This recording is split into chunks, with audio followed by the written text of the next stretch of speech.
After Deal or No Deal, 7 o'clock weeknights on 10. See a whole lot more of Jonesy and Amanda on our socials. Jonesy and Amanda. Follow us on Instagram and Facebook. I'll just get on the piano here and tell you about Instagram. If you would like to play, best you calls 135522. We'll do that next on God.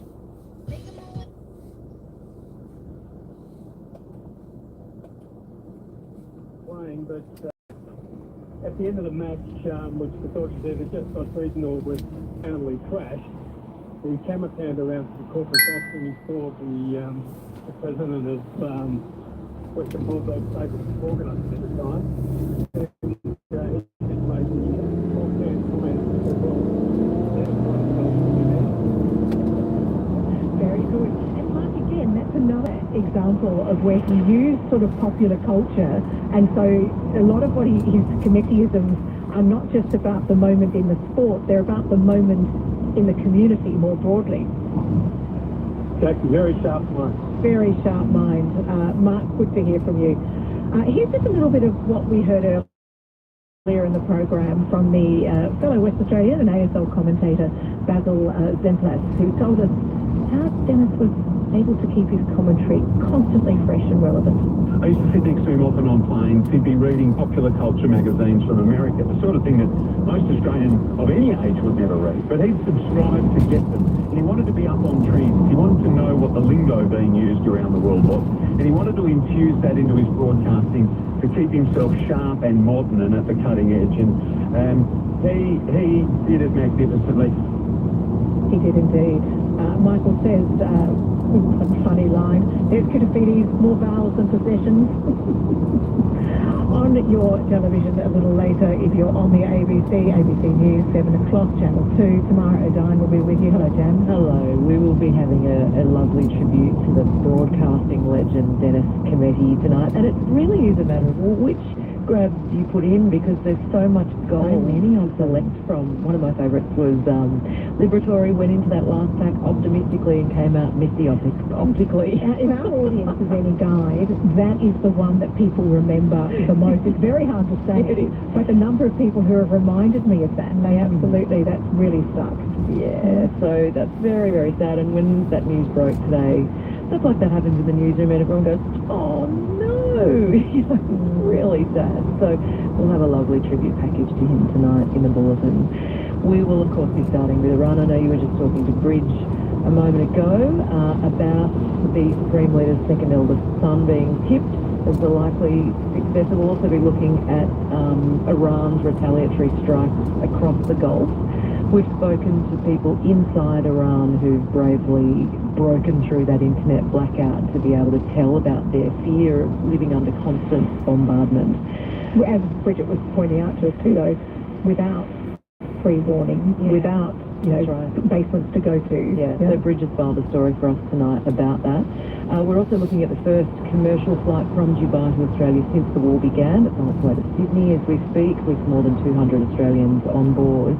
And there really is deepening concern for the 115,000 Australians across the region. 24,000 of them are in the UAE. The federal government's sending 6 crisis response teams to the Middle East to help those thousands of Australians who are stranded in the area.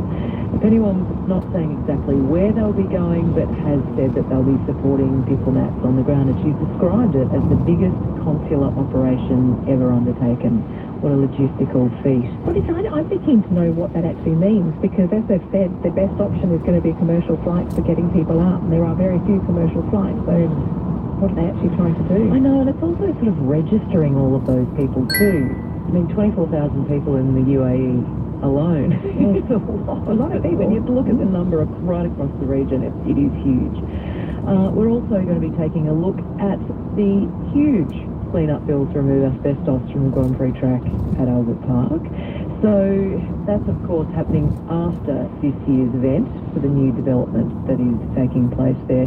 We're told in the Auditor General's report that it was meant to cost $350 million, but because asbestos was found in the ground, it's going to cost about $115 extra $1 million But sorted the out. numbers are actually, because I had a chat to the Treasurer Yeah. about this a little earlier, and the numbers are all over the shop, Yeah. and we have sought clarification. When I interviewed the Treasurer, I put different numbers to her, and she didn't quibble with them, and we're trying to get some clarification because there is, well, let's just say there's a lot of numbers being bandied around, and we still don't have clarification. 350 million was meant to be the cost of the project.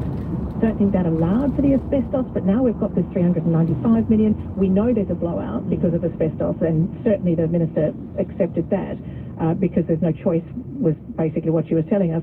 But where the actual numbers are falling seems unclear. Well, we understand from the Auditor General's report that it's 115 million, so...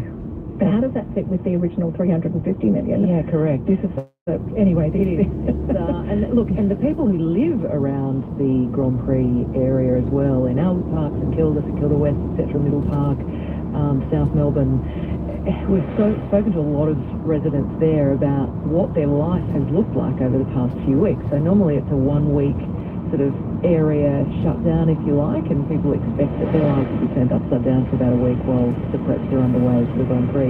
It's been a 3-week period this year, which has meant that people are unable to get home after work. They're having to leave their cars and walk for blocks to get home, or they're not able to get their kids to sports training on time. So we've got teams who aren't able to practice and train because none of the kids can turn up. So we've spoken to a lot of residents there for a story tonight as well. So interesting. We think of it as being a relatively short event, but actually it's not when you look at all the prep and then all the pack down as well. Correct. Thank you, Tam. Tonight O'Dine will be on ABC TV at 7 o'clock tonight.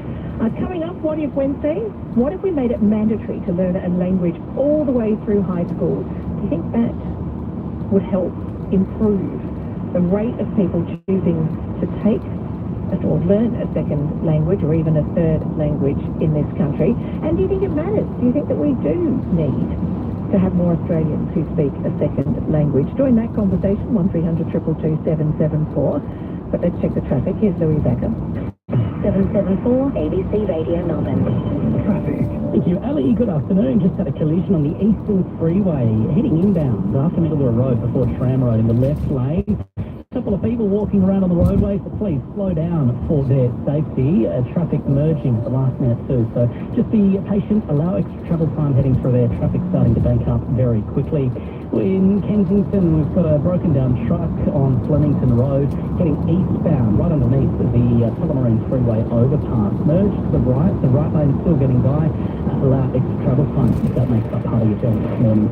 Still got Police Road closed in both directions at Wanda Street between Monash Freeway and Springvale Road due to a serious collision. Use Wellington Road or Dandenong Road to get by that one. And still seeing delays Derrim at Fitzgerald Road, both directions at the M80 Ring Road. Lane closures both ways. Allow extra travel time. Public transport this afternoon. Minor delays for the Craigieburn line due to a truck fault in the Mooney Ponds area. Check the details at Transport Victoria website transport.vic.gov.au. That's the latest traffic and transport at 21 and a half to 6.